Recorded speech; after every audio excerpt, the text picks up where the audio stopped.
Good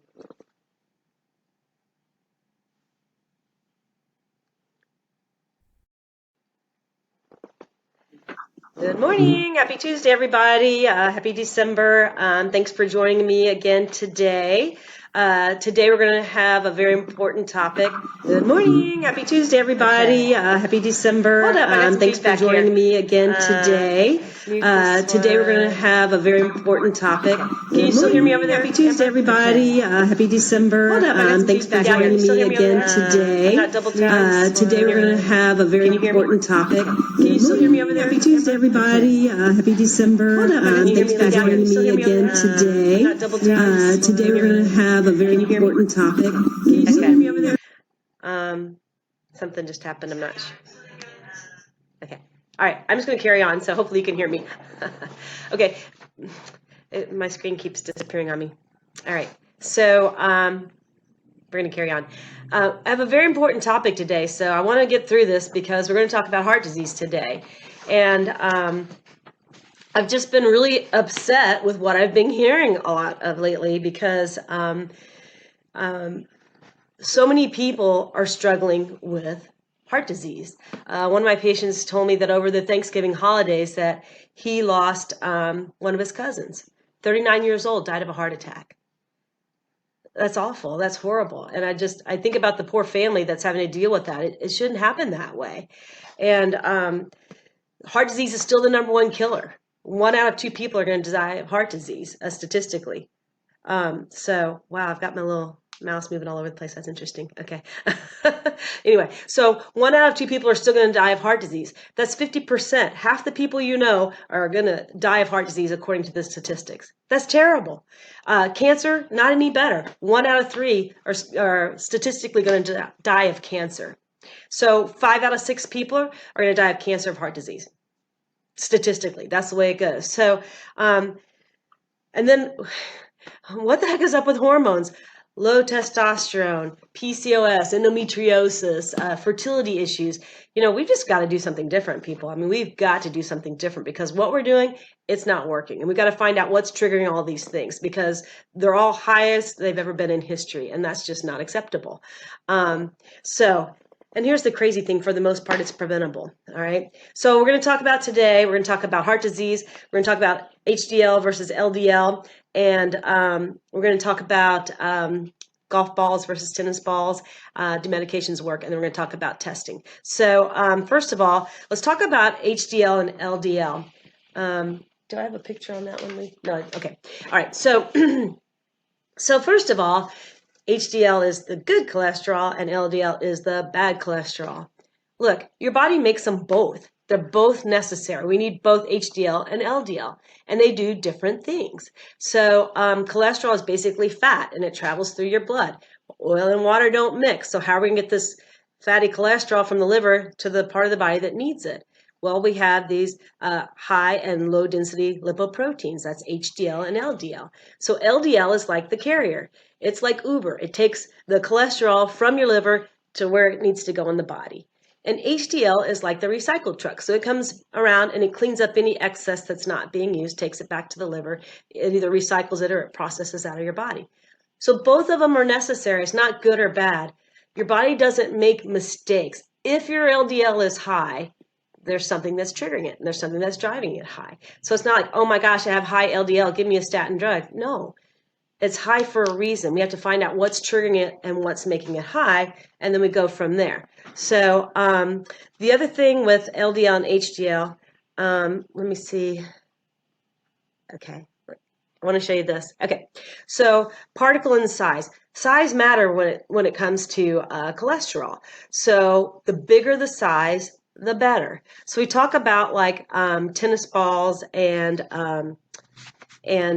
golf balls. So basically, you see that tennis net there? The tennis ball can't fit through it, right? Because it's too big. So that's kind of like your artery lining.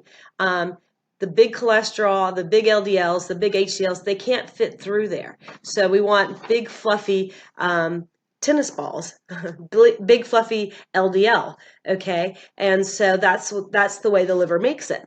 It makes these big fluffy tennis balls.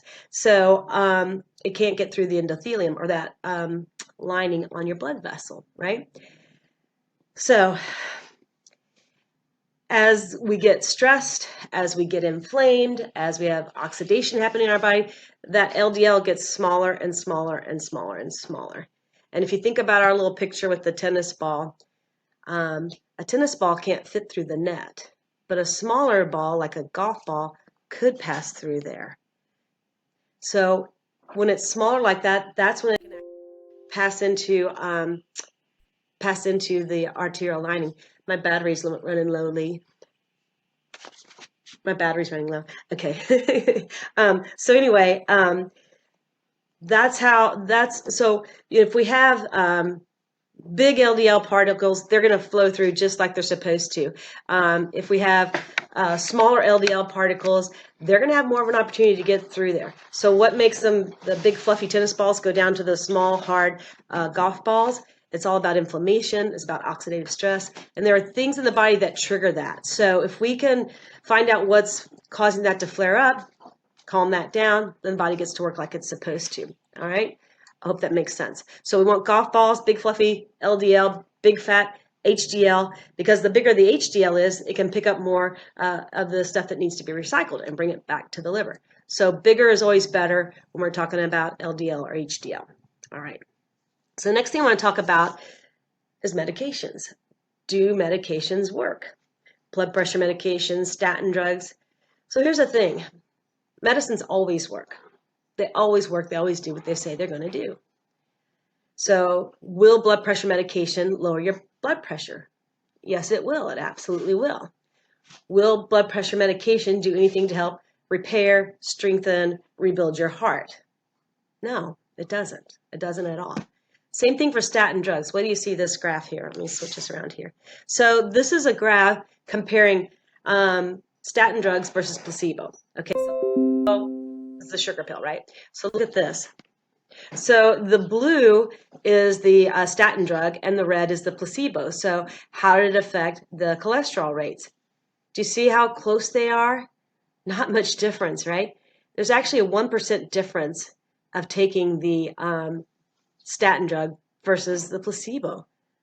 1%, that's not even statistically valuable. So statin drugs, no, they don't lower the rate of mortality any more than a placebo does. And this is according to their information. And I have, I'm just going to read this to you. So this is important safety information about Crestor. It says Crestor is prescribed along with diet for lowering high cholesterol, but has not been determined to prevent heart disease, heart attacks, or strokes. And Crestor is not right for everyone.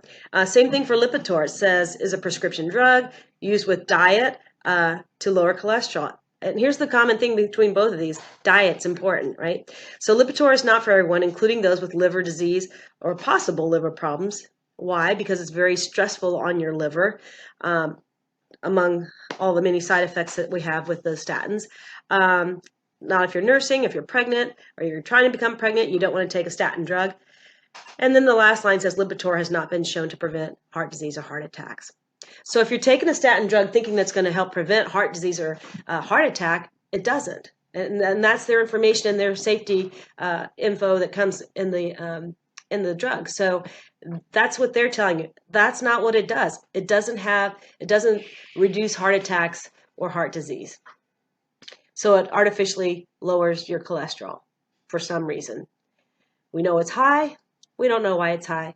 The statin drugs aren't even looking at why it's high. So there's a reason it's high, people. We have to find out why it's high and then what we can do to get it back to functioning normal. It's a response to things going on in the body. I hope that makes sense. Okay. The other thing I want to talk about is the lipid panel and testing.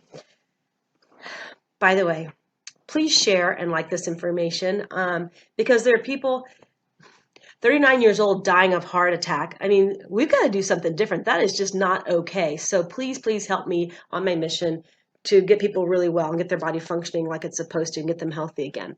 Okay, so testing. So the lipid panel, that's cholesterol, triglycerides, HDL, and LDL. So that's some valuable information. It gives us some idea how many of each that we have, right? Okay, so that's very helpful.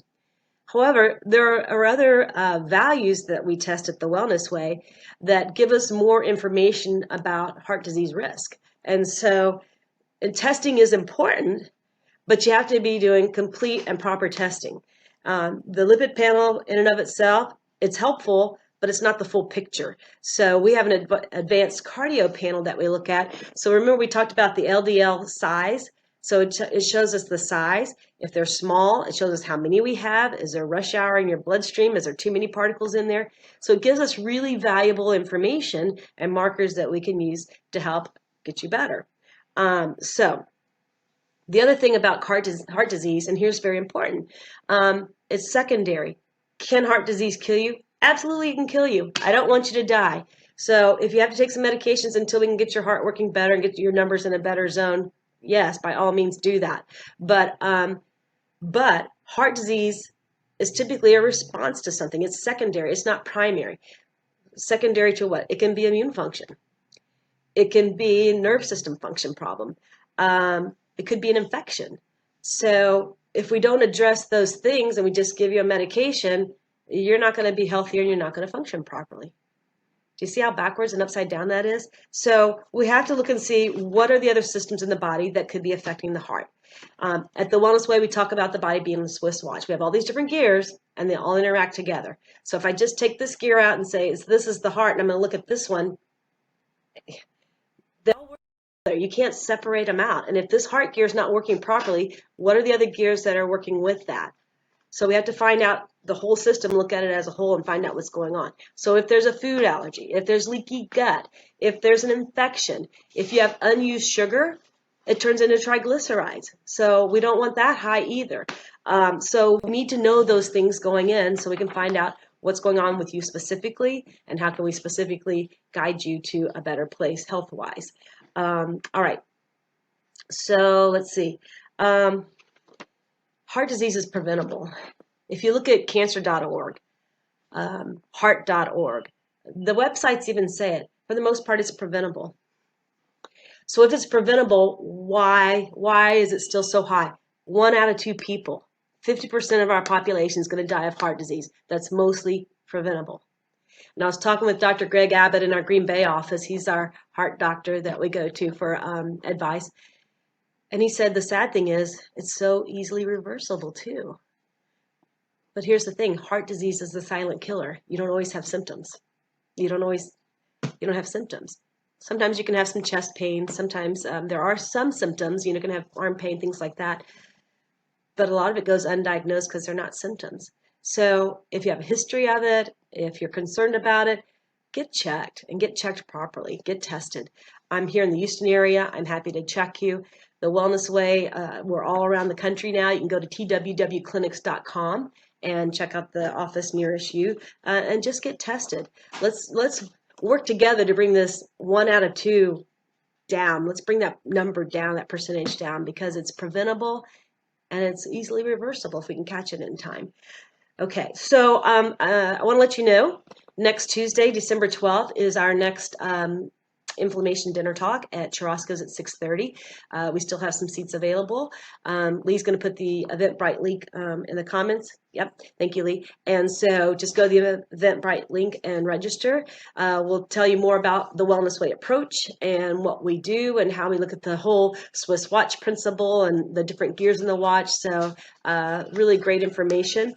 Let's see. We are scheduling out our 2018 Lunch and Learn schedule. So actually, when we finish up here, we're heading out to do some Lunch and Learns at local businesses. If you would like for us to come out to your office and talk about stress or heart disease or hormones or any other health topic, just let us know. You can give us a call at 713-780-8343. If you reach out to us or put a comment below, then we can reach out to you and get you scheduled. So we're scheduling out our first quarter now. So let us know. We've got some great information to help you be healthy and well. Let's see. Like, share. I appreciate y'all joining me. please share this information. There are so many people, I mean, that literally are dying because they don't know this. And that's just not okay. So please help us in our mission to get people well and healthy by getting their body to function normally. Hi, Sean. Jacques. Oh, hey, Jacques. Thanks for joining me.